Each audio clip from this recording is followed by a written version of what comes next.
তাফসীরের বাগান যেই ব্যক্তিরা সাজিয়ে গিয়েছেন, মরহুম মাগফুর আল্লামা দেলোয়ার হোসাইন সাইদি। আল্লাহ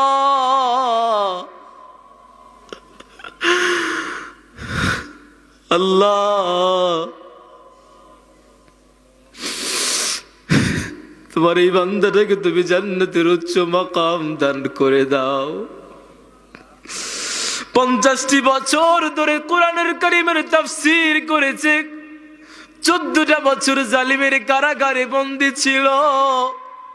আল্লাহ, বিশ্বনবীর হাদিসের মধ্যে পড়েছি, যখন কোন নেককার বান্দা দুনিয়া থেকে চলে যায় পৃথিবী কম্পন সৃষ্টি হয়ে যায়। রব্বুল আলামিন আমরাও তো দেখেছি, আল্লামা দেলোয়ার হোসেন সাইদি যেদিন মারা গিয়েছে দুনিয়াটা কাঁপিয়ে মারা গিয়েছে।